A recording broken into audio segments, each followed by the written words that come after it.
Салам достор, менин каналыма жазылып, класс басып, ошондой эле комментарий калтырып, мүмкүн болсо бөлүшүп коюңуздарды сиздерден суранам. Анткени бул жаңы канал, албетте сиздердин колдооңуздарга аябай муктажмын.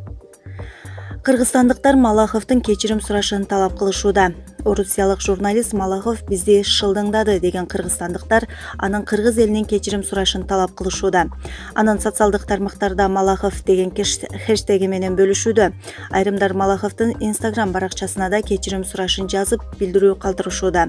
Эске салсак, 24-сентябрда Россиянын биринчи каналы Андрей Малаховдун прямой эфир көрсөтүүсү чыгып, ал көрсөтүү миллиардер Александр Мароговдун уулу Владимирдин жол кырсыгынан каза болгондугуна арналган.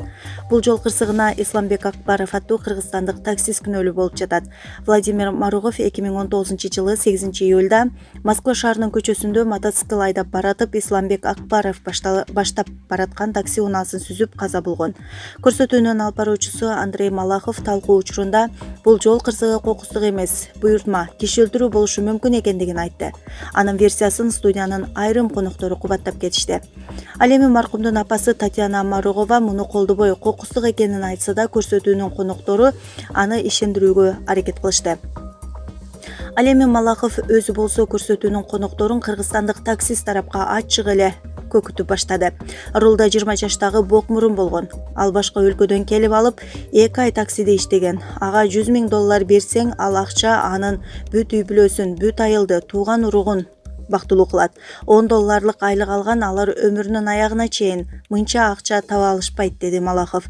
Эксперттер да Малахов тарапка өтүп алышып, Кыргызстандын Орусиядагы элчилигинин юристи менен Акбаровдун жактоочусуна сөз бербөөгө аракет кылышты. Булак Назар Ньюс KG. Бир күндө $5,000 чейин пайда тапкан кыргыз эстрада ырчысы Нурлан Насип же чыныгы аты жөнү Нурлан Насипбековду тааныбаган кыргыз жок болсо керек. Ал буга чейин коомчулукка жарыялаган бир нече сүрөттөрүн жарыялады.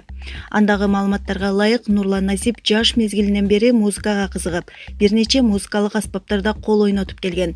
Жана ошону менен катар анын эжеси, атасы музыкалык аспаптарда өнөр көрсөтүп келишкен. Нурлан үйдөгү 5 баланын бири. Өзүнүн улуу бир байкеси, 2 эжеси жана карындашы бар.